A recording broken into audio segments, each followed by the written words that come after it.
We're in a global market now where someone like Martin Garrix, who made music in his bedroom, was headlining stages in America, Asia, Australia, and that's the power of the internet.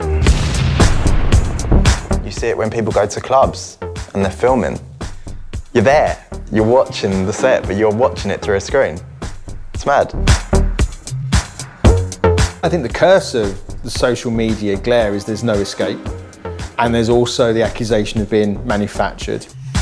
For the majority of people, you've got to have this presence, and you've got to be promoting your personality as well as your music. The fact is, if I'm looking at new talent, I look at their social media and I make a judgment. The best thing about social media is the discussion it can create. Social media is also perhaps the best feedback tool in the world. For all the likes you're going to get, which are going to hit that dopamine trigger, which are going to make you feel great, you know that a week later someone else is going to come back and try and ruin you. I think social media is just so potentially toxic and lethal for a DJ's mental health. If you had the opportunity to present only the best aspects of your existence, you know, who wouldn't take that? I feel the negativity around that is really starting to hit home for a lot of people. People doing things for the wrong reason, for cosmetic reasons, for image reasons, for ego reasons.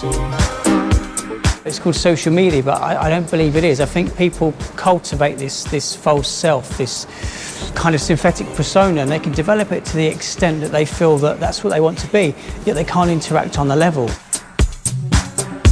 Nothing concerns me about social media. Any way you can make direct contact with your fans and followers is good in my book. If someone says otherwise, they're living in the past.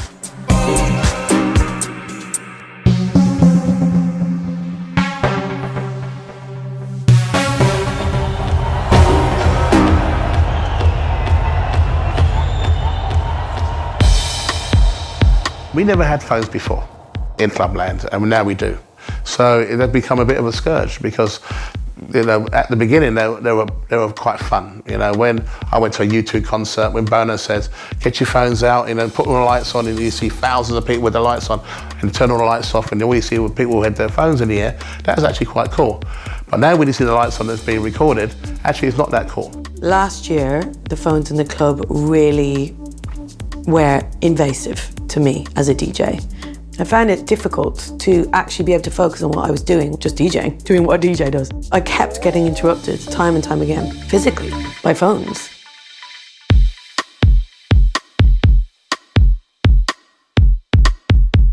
So I'm on my phone all the time. I've not been without a phone for the last 10, 15 years, and a big chunk of that time is taken up by social media. I'm on it every hour of every day. So I want to find out what the implications would be if I come off social media, like let's call it a social media ban, for a whole week, to see if I can still be a DJ, but communicate with my friends and family, and it not have an effect on my professional career. Yeah, that's it. No social media. If you're DJing and you're in front of, say, 400 or 500 people and you're aware that somebody's taking a selfie with you, like this, and it looks a little bit embarrassing, you're kind of dealing with this internal dialogue of, I've kind of got to look good on the selfie, but I've kind of got to be nice to the person, but I'm also kind of in front of 500 people, and the whole dialogue in your head can take you out of the music a little bit. I get a lot of attention when I start to play. So nobody wants to miss that beginning of what I create. But the thing is, once they've captured that intro of whatever I do, and then the phone should really just go away and should never see it again until they leave. But if this still be recorded after 3 or 4 songs in, and then we have a problem, because no one's listening to my first 3 or 4 records, which is the most important records that you play. I remember doing gigs and there's people right in front of me with a phone, and I felt it quite rude. I felt that, you know, they're almost putting this buffer between me and the audience, or me and what I'm trying to portray. I think in the period from kind of 85 to 95, maybe even later, the dance floor was a dark, sweaty, slightly mysterious, slightly edgy place where no one would want a photo taken of them, let alone shown to their family, to the media or their friends. And that's changed because now everyone needs to be Instagram friendly, everyone needs to look great.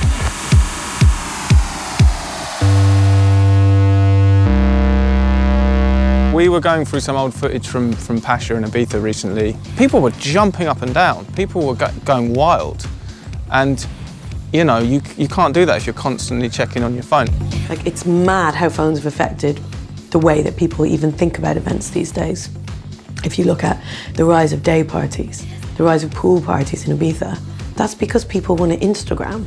They want everyone to see what a good time they're having. It's, you know, everywhere needs an Instagrammable place, or a place where you can, you know, take a selfie.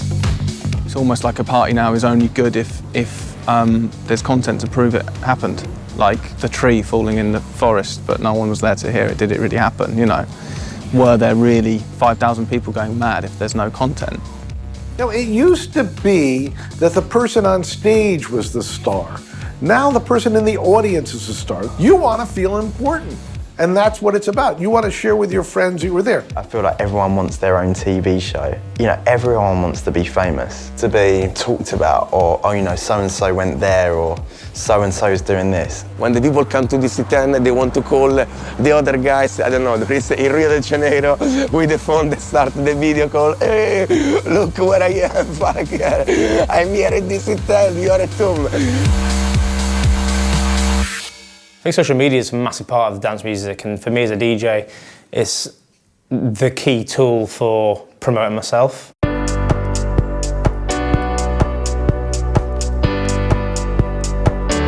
For a producer, it's like having a multi-million-dollar CRM right there for free. You know, allows incredible connection and instant feedback from your customer. So from that perspective, it's an amazing tool. I think 20 years ago, it would be much simpler to have a music career in a way. You go to a studio, you make your record, you send on a demo tape to a record label, they sign it, if it becomes a hit, you tour. And now it's kind of, there's been so much music out there, you can do that, and it might just not become a hit even if the music's good.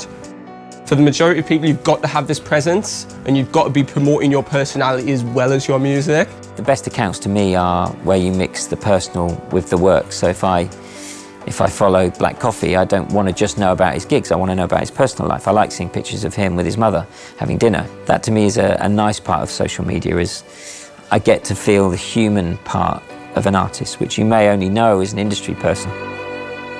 It provides a direct DJ to consumer relationship that didn't previously exist. We can speak to the people who are in the club and find out exactly what tunes they liked, what tunes they didn't like. You can engage directly from any part of the world at any time. Fans can gain access to everything about an artist. They can deep dive, they can explore the music, they can explore who that person is, they can find out what they want. They're called social media for a reason. They can have, I think, positive impacts on our social relationships. Social media is a way for people to speak directly to their fans, where there are always intermediaries. So therefore you can keep them satiated, hope they spread the word, and amplify your career. Social media allows inspiration, it allows education. I think it can fast-track learnings. It can allow for the formation of support groups. I think it can break down old paradigms. I would definitely wouldn't have been playing half the gigs I play. I don't think I would have sold as many tracks. I wouldn't have had as many listeners on the radio. So, yeah, I think I'd be worse off without social media. My wife kind of took the marketing reins of our entire operation. She's the one that's flipped it into this data machine, but it's brilliant. There's so many things that we do, geo-targeted posts around the world. I remember when we was doing Perfect Strangers, my second single, we had campaigns where it would be countdowns, you know, and you'd create hype on social platforms, and that would help spread awareness and build followers and build interest in what's coming next. A track can be more noticed if you give it to an influencer. You know, that's another thing. They've got millions of followers and they're playing my music on all their Instagram or Snapchat stories, and there's so many things, but social media plays as much of a role as the music does.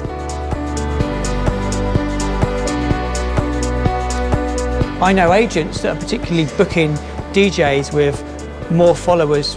DJ A will get booked over DJ B. And I also know that DJ A had gone out and spent maybe £500 on gaining those followers. because the perception that you're creating is you've got a bigger fan base than the other DJ. Yesterday I was speaking to somebody that said they'd just brought like 2,000-3,000 Instagram followers just so they could get a bigger fee for their agent, and that was a DJ actually. People can manipulate it in another quite insidious way professionally as well. You know, it's been seen for people to be buying YouTube views and buying Facebook likes. That to me is terrifying. And people that they have like 100,000 and the reality say after they have like 2 comments, 2 likes, and you don't understand if this is real or real. That's the point why the social media are not good. With the invention of the great old internet, the beautiful thing was it enabled everyone to have a go at this game and release records and do that and put themselves out in the marketplace. You're now in this era where people like Amelie Lenz and Charlotte DeWitt, these are artists who've exploded, and I mean exploded, through social media. Equally, the worst thing about the internet is that exact thing. You could make the Sgt. Pepper's Part 2, and unless you've got a good social marketing thing, no one's going to hear it, which is outrageous if you think about it. There's a lot of producers that have spent a long time learning their craft. There's a lot of artists, there's a lot of DJs that really have broken their backs for 20 years to get a level of skill and artistry that they have now. And to see someone match you on that because of your social media reach is a bitter pill to swallow. We're never going to break new ground when new artists are climaxing on dopamine released when you get a like and interaction at such an early stage in their career. The reality is most people need to start honing a skill, working at it, have a bit of struggle, find themselves as an artist. I'm not sure that getting those constant little bumps of dopamine is helpful, because it's sort of saying, yeah, you've done it, great.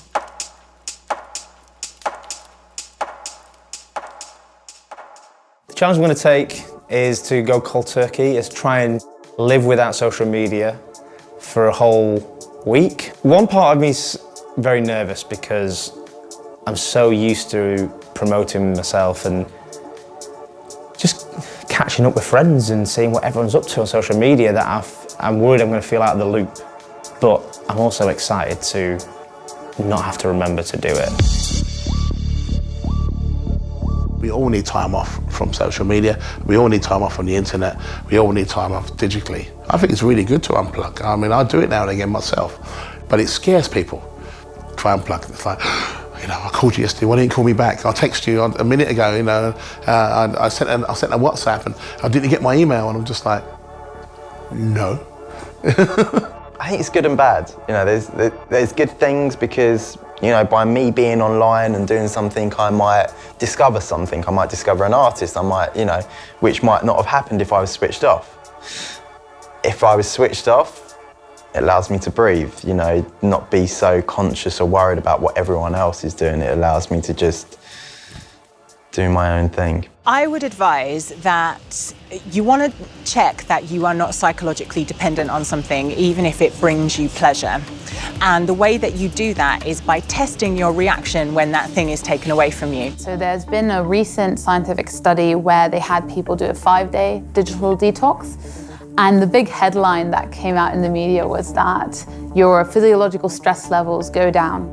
What also happened is that people's life satisfaction went down, and their reported stress levels didn't change. So I think what we see from that is that a digital detox will probably have a lot of different effects because technology is such a key part of our lives. I can imagine it would fear a lot of artists with fear, you know.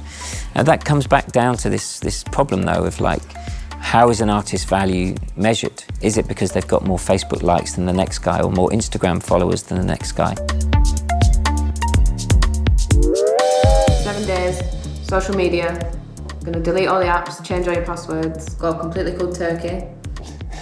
Are you ready? Yeah, I think so. It's just difficult because it's like one of the biggest weeks of my summer. The first day is my actual birthday, so I think people are going to think I'm very rude if they kind of send me birthday messages. And I've got a massive gig in London tonight alongside not just like 2 DJs, but 2 of my heroes. So Eric Murillo, who's like the inspiration behind me becoming a DJ, and Mark Knight, who's someone I totally respect in the industry. So it's quite a significant gig for me this summer that I'm not going to be able to document. through social media, which makes me quite sad. And then I've got massive gigs, like festivals in Romania. I've never played in Romania, so naturally I'd be like, first time in Romania, hopefully it'll be a good gig. I'm not gonna be able to do that. Maybe you'll actually enjoy it though. Well, maybe, yeah. Like, yeah, maybe exactly. you'll actually see things. Yeah. And then Ibiza, I always, you know, post that when I'm in Ibiza, because I love it there, it's like my second home. So yeah, I'm not gonna have to do all that, and I'm just getting a bit nervous about doing it and coming off, but the time has come, so... 7 days. Well, if I can last that long. So that's it, done. Social media free, my phone is cleansed of social media. I hope it makes me realise that I don't need to rely on social media as much as I think. I know it's important, I know it's key to what I do. I know it's a vital tool for promoting myself and everything I work hard on, but maybe I've just slipped into the habit of just going on it a little bit too much, and maybe, you know, sitting through a whole film without going on it, visiting a place like Romania that I've never been to, maybe just notice things a bit more, like talk about it with the person I'm with, like rather than just, you know, standing there. Just, I don't know. I really don't know what's going to happen. I think if I could predict, it would just teach me to just chill out a little bit with the phone.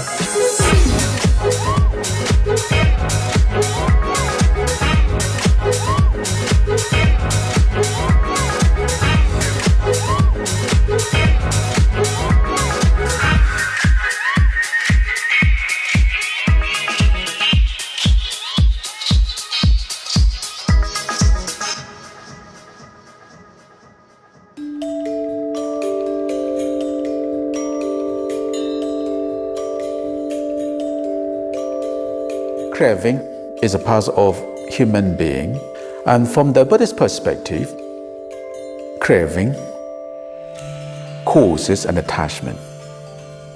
So attachment is the cause of suffering. Attachment may be compared to the stone, a heavy stone. And if you hold it just for a few minutes, you can feel it, you can feel tension. So if you put it down, it's like you let go. Well, we can compare the mobile phone to the stone. If you use it too much, it can cause an attachment.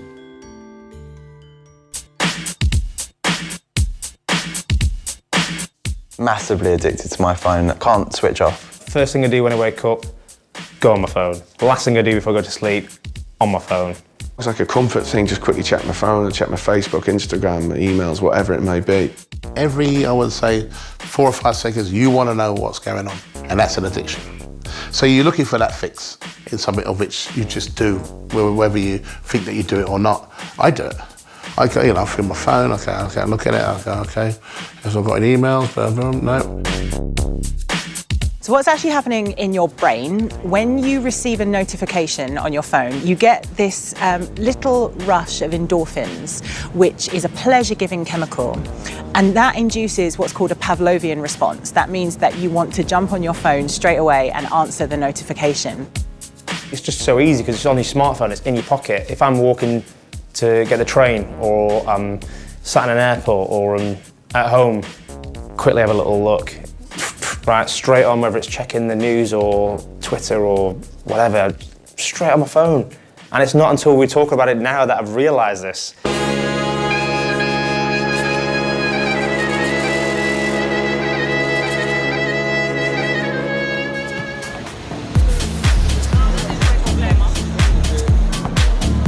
Just arrived in Romania, came from Paris, had a couple of days there. Before Paris was Northern Ireland.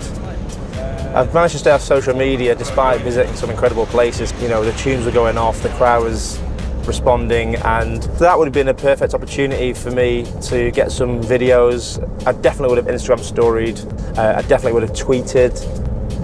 I guess it was a good opportunity to take it in and not worry about, I need to get this on my phone, but I still did have those thoughts. The one thing I found so far in this experiment is how addicted to my phone I am.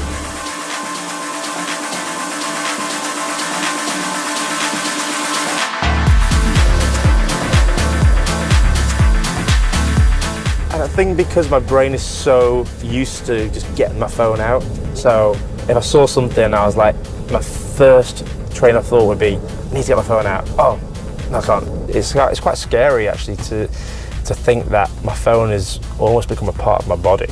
Like, if I'm separate from it, I panic.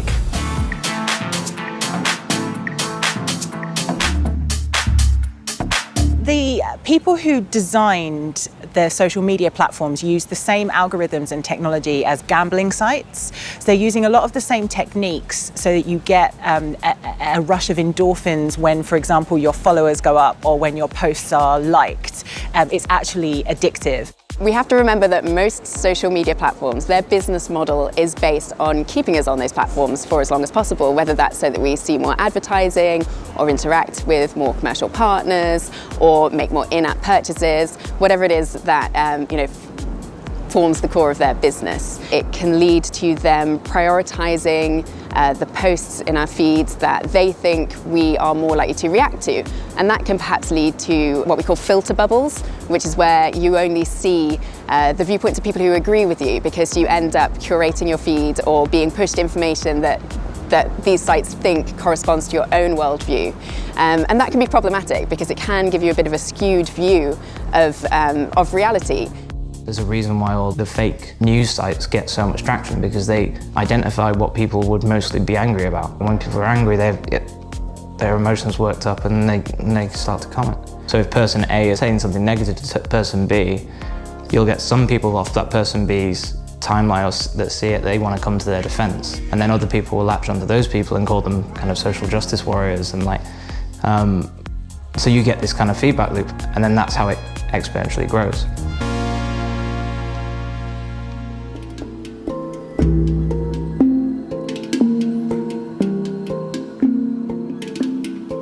So many people on social media want to have a lot of attention from the people. When you say something, when you post something on Facebook, and then you wait for the feedback, when you wait for the comments or even the like. Yeah, we want something different from ourselves. We want attraction from other people.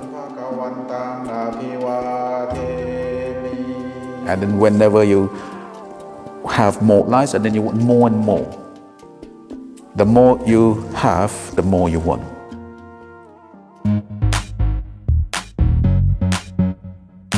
I think people become addictive to all those likes and all those shares, etc. You know, it's an endorphin rush, isn't it? It's a release of something. When you're being liked, you're being validated externally.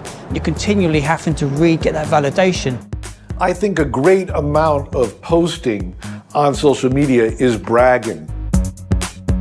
There's definitely a pressure to look good on social media. For example, I'm probably not going to post a picture of me like that in front of a crowd of 2 people because it doesn't really sell me as a DJ. When promoters are looking at my social media and fans as well, I want them to see me in the best light. So you will post a picture of you sat on the steps of the private jet. Been there, done that, I've done it. Or you will post a picture of you with an amazing crowd or with their hands in the air looking like they're having the time of their life. But you won't post a picture of you sat in the car, pale and exhausted, staring out the window, missing your kids when you're still 4.5 hours from home. There are some artists who are using social media in a really, really amazing way where they are being so open and positive about what they're doing. You know, there's almost this kind of unwritten rule that you have to say that every gig was amazing, but there are some artists who are calling it out when it's not. And I think they're really seeing a huge growth in their followers because people really respect the honesty. I think for a DJ it's very important how to use the social media. I like, the people that use the social media in a funny way, like Seth Roxler. Seth Roxler is very funny because, maybe make a picture when he's going to the bathroom, But when the DJ goes serious, he start to make like a special picture, like use Photoshop, or I think they lost the most important thing of the social, that is make communication with the music.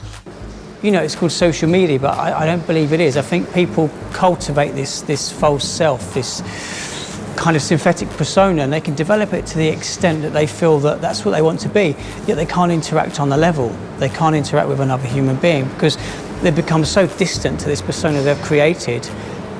this new, almost narcissistic part with all this validation and external commendation. And it just causes so many different split, unintegrated parts in people. And I see that, even working in NHS with younger people all the time. They're continually beating themselves up because they don't look like this synthetic image they've got. I mean, it's really a real big struggle. When you think back to the Mix compilation in the mid-90s, it was all about a girl in her underwear on the cover of a CD. That's what sold Ministry of Sound Ibiza. Just as we were kind of getting rid of that very poor marketing technique, now we've got social media accentuating the female DJ in the bra and her underwear to even greater heights. And I think it's very hard because there are a lot of very beautiful women who are all about the music and all about their artistic work, and they're also being given a hard time because whatever they do comes across like they're pushing their image when actually they're just being themselves. There's definitely issues around things like body image or, this idea of FOMO, fear of missing out, when you think all your friends are having a better time than you.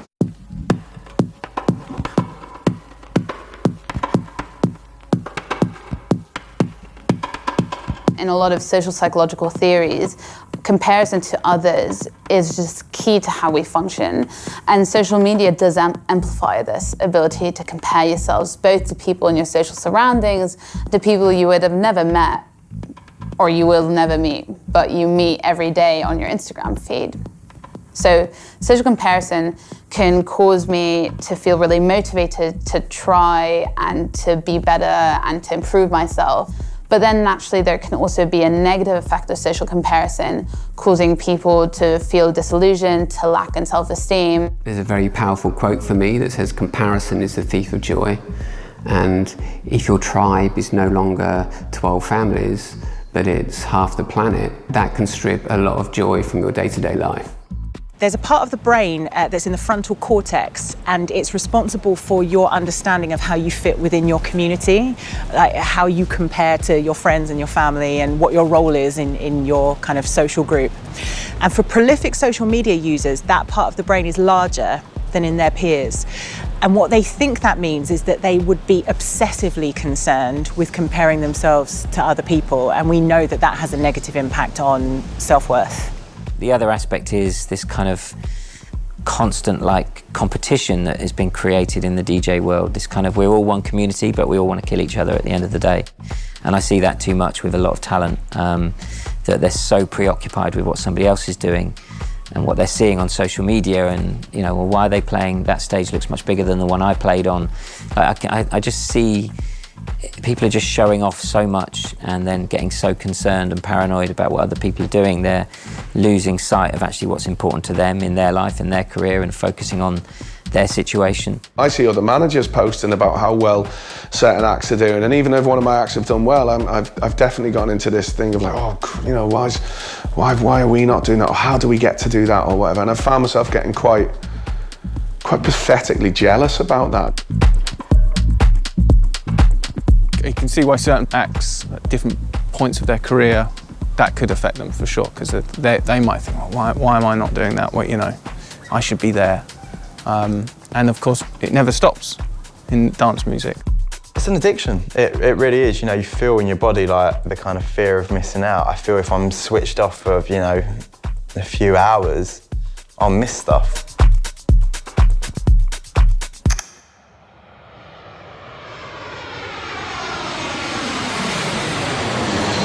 A couple of social medias made me definitely realise that I need to allocate my time more efficiently. Visiting the places I've visited this week and experiencing the things I've experienced, seeing the things I've seen, it's like, hold on a minute, your life could be much more efficient if you don't waste time every hour scrolling and scrolling. I was aware that I used it a lot, but I wasn't aware on how much I reached for my phone. And it's quite scary because even though I didn't have the apps for social media on my phone during the whole experiment, I was still reaching for it like it was just a habit. I think the issue is not that we shouldn't be using social media or engaging with our phones and making the most of the platforms and the great technology. I think the issue is more of self-awareness and being aware how often we are distracted from our day-to-day communications by the smartphone.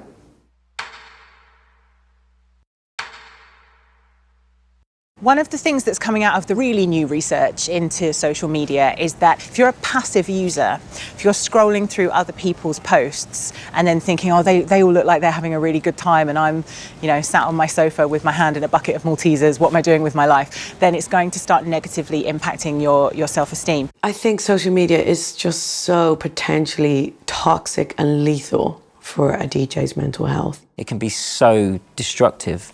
And people can just be so negative. There's so much jealousy out there to artists succeeding, and I think that's partly an electronic music problem that's always been there. No one is safe from mental health issues because society isn't safe from mental health issues. But if you add on top of that the social media lens that amplifies everything that you do, or you perceive it to amplify everything you do, and you think everybody can see everything you're doing wrong, then it's going to have a very negative effect.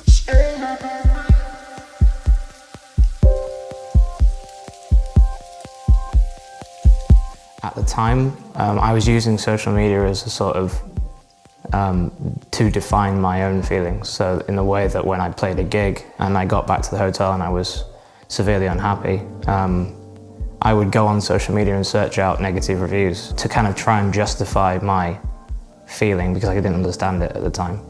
That was before I took the time off. I remember a few gigs had been quite a struggle for him, and before seeing Ben I thought, oh God, we can't just pull 6 months worth of gigs. Like, are you sure you need to do this? Let's at least talk about it. When I actually went round to see him, that's when I sort of realised, yeah, okay, yeah, let's just pull this right now. Now I'm much more aware of looking back at how it might have affected me, much in the way of the imposter sort of side of things, feeling like a fraud, everyone else is doing better than me, and looking at people's schedules and what they're doing in life and everything. I wasn't using it in the most positive way. We couldn't have just cancelled those gigs without announcing it somewhere, at least telling people some reason why. So Ben wrote this thing on Facebook, which was, I don't think any of us, certainly me, didn't think it would hit as many people as it did, and I think it did. I think it hit like 1.5 million people to nearly 2 million people now, very quickly. And the feedback, it was incredible actually from outside looking in. The support that he had from all corners of the globe.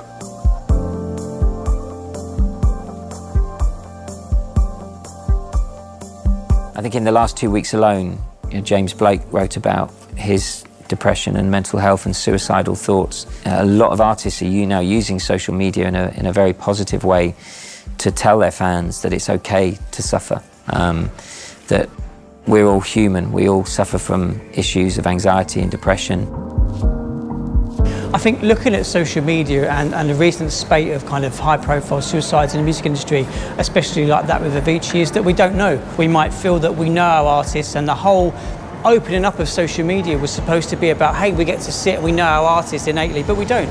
We never know. I see a lot online, just reach out, just talk, just this kind of stuff, and some people just can't. And I think when you've got a high profile, I think the pressure is even more on, because you're trying to sustain a commercial venture. You may have created some kind of a false self that you feel you can't back down from. I think people are far more likely to sort of start hammering the keyboards about why something's shit than saying, this is wonderful, well done. If you have your notifications on from everyone, you can just be walking down the street and get a notification on your phone saying, hey, you're an ass. And it's not really what you want if you're having a bad day. And there's this strange bit of psychology that's been proven, and I don't know why it happens, but when you are being cyberbullied, you spend more time online. And by all rights, you should take a step back, but you don't, because you know people are talking about you, and there's this weird compulsion to see what they're saying.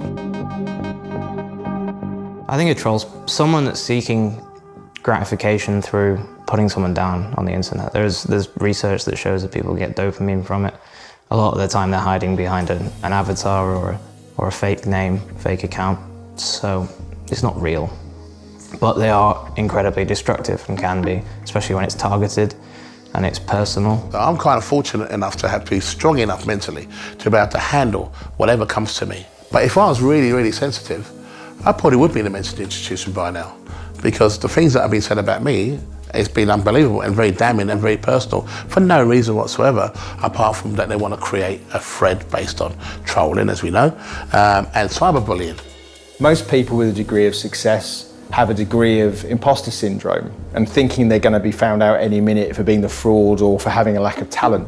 And of course, what trolling will effectively do is play onto that, because if you're constantly being harassed for having ghost productions or not being a good DJ, or that track's not very good, or your clothes aren't very good, or who did your hair, all of that compounds into this self-perception that you've probably had anyway, which is someone's going to find me out soon. And I think what's a shame is that if you did a poll of most of the people on the attack, all of them have those same fragilities and those same concerns, but forget that people in the public eye have them too. As soon as you get in the public eye, people will throw anything they want at you, and you have to be able to take it. And if you can't take it, and if it is going to be affecting your mental health, then you just need to get off it. Get off it. You'll probably be very liberated.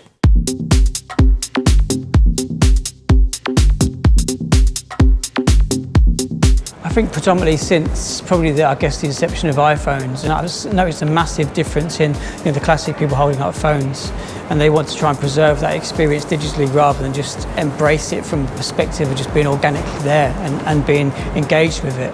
When you're walking around, you start looking for opportunities for content. You see a beautiful sunset or a dog doing something funny, and rather than just appreciating that, your brain goes, that's content. Being at the clubs for a moment itself is all about being awash by the music, feeling the atmosphere, meeting other people who feel the same as you do about the tracks that are being played. As soon as you pull your phone out, you lose all of it. You lose the essence of the reasons why you're there.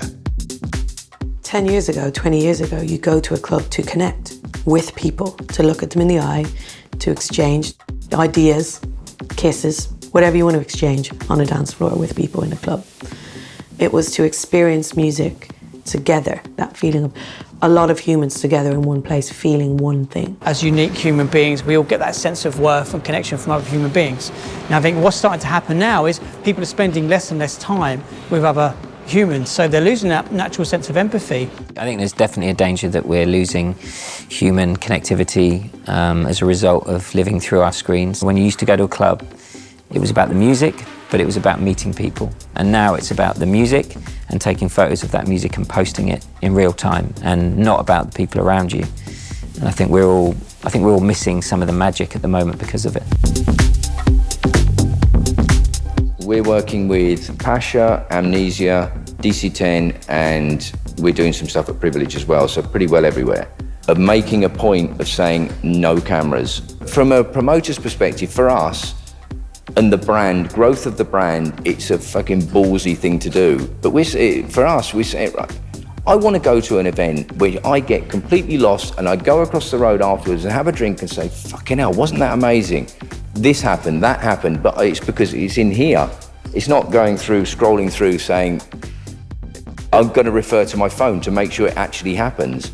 There's some really interesting research done by Dr. Aaron Balick. He wrote a book called The Psychodynamics of Social Networking, and in it he says that if you take endless photos, you begin to rely on those to connect with your experiences. If you go to a gig and you're looking at it through your phone, there's a part of your brain that goes, I don't need to really be here because you're banking this for later. And what that means is that you're not fully immersed in the moment. There's some things that you can't capture. You feel it, you let it flow through you, and you let it go. If you're gonna be on a dance floor, be on the dance floor.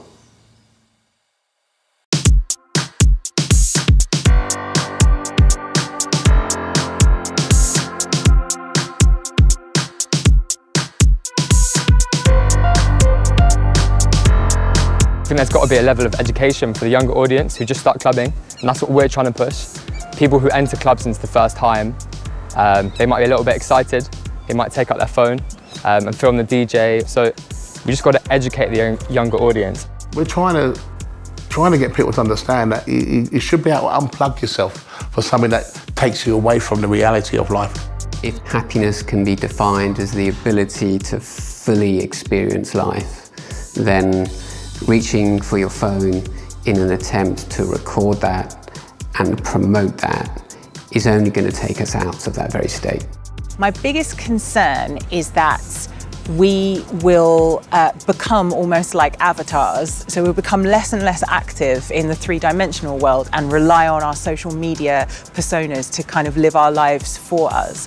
And that we'll get to our deathbeds and look back and really regret that. I think people definitely aren't living in the moment in life, in society. You know, if you walk to any beach, you walk to any park, you walk to any football match, you go to a school play, you'll see the parents recording the school play rather than watching their kids on the school play. So I think we just have to accept that phones and the recording of what's around you is embedded in culture. We can dislike it, but I think it's going to be very hard to change where we are right now.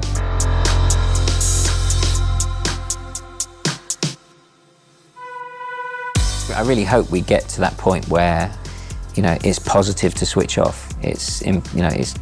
Clubs will embrace it more, not think about the social media value for them, but actually think about the experience in the room and get people focused back on the music and the people around them. There is a backlash against the kind of social media culture, and there are clubs and bars where you're not allowed them, where they have signs up that say, like, no, we don't have Wi-Fi, talk to each other, you know, things like that, where, you know, it blocks your signal when you go in.